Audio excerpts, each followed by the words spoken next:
What's up, guys? Today I wanted to show you my upper body workout. I focused on push movements with supersets that involve my lower body, so I can target that as well on my day off of my legs. So this first movement that I'm doing, I like to start off with push-ups because that is the hardest thing for me to do.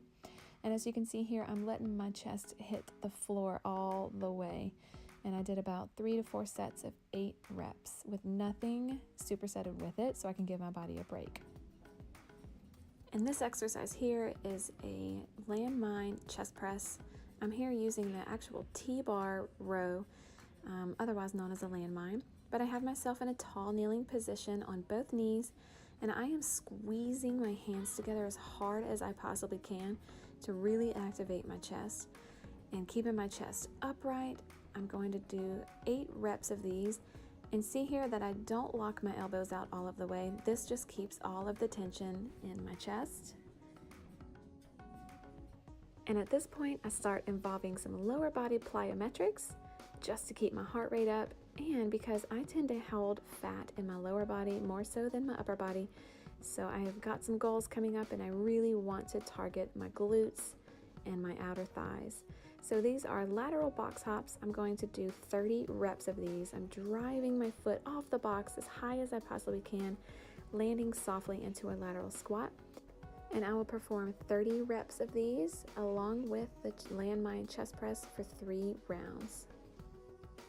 Next superset is a decline chest press. Instead of using a bench, I like to activate my lower body and have my lower body act as the bench instead of laying on it. So here I am performing about 8 to 10 reps of these, driving through my chest, resting and pausing at the bottom, and this makes it a little bit harder to get that weight up. And I'm going to superset that with skaters. This is one of my all-time favorite plyometric exercises.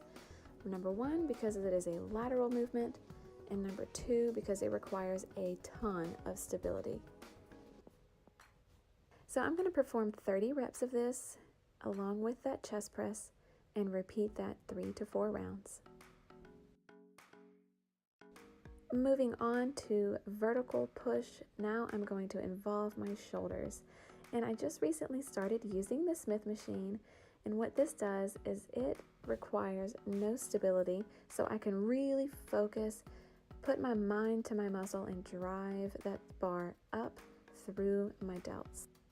I also like to be in a tall kneeling position for this because even though the Smith machine doesn't require much stability, I at least am getting a little core activation here, being on both knees. So squeeze the glutes, squeeze the core, and as you drive the shoulders up, you will feel the contraction in your full body. I ended up increasing my weight after this set, so I was only able to make about 8 to 10 with a 10-pound plate on each side. I supersetted the shoulder press with one-arm kettlebell swings, another all-time favorite lower body plyometric movement. I'm driving the weight through my hips. I am not squatting, I'm not lifting it over my head. I'm keeping my lats nice and tight. I did 10 reps with one arm, 10 with the other, and then I'm going to finish out 10 more with double hand grip. When performing a kettlebell swing, you want to make sure that all of the movement is coming through your hip and that you act as though you're hitting a wall at the top. Your knees should lock out, your hips should stay neutral position, and you will not lean back at all. All right, so I did 3 rounds of that, and now moving on to the next superset. I'm doing a seated lateral dumbbell raise. I love doing this seated because it takes all of the momentum out of the movement. And as you can see here, I have a slight hinge forward.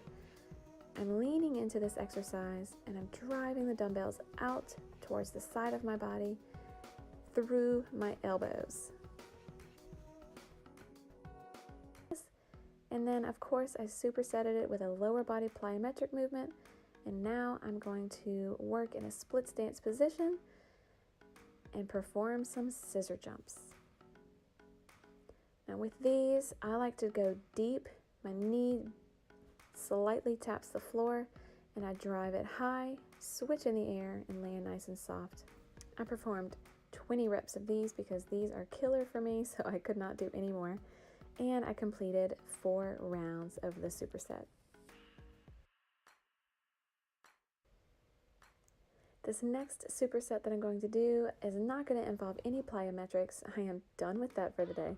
So instead, I'm going to superset 2 shoulder movements, one for the front of the shoulders and one for the back.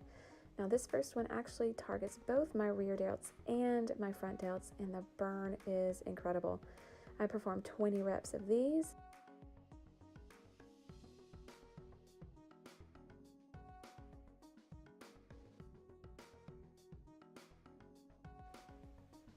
And now I'm going to move on into my next exercise for the rear delts, and this is called a reverse fly. I prefer using a band for these because the tension is constant.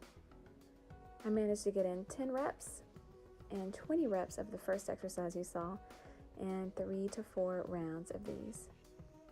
Thanks for watching, guys, and please tag us in any of these exercises that you decided to add to your routine.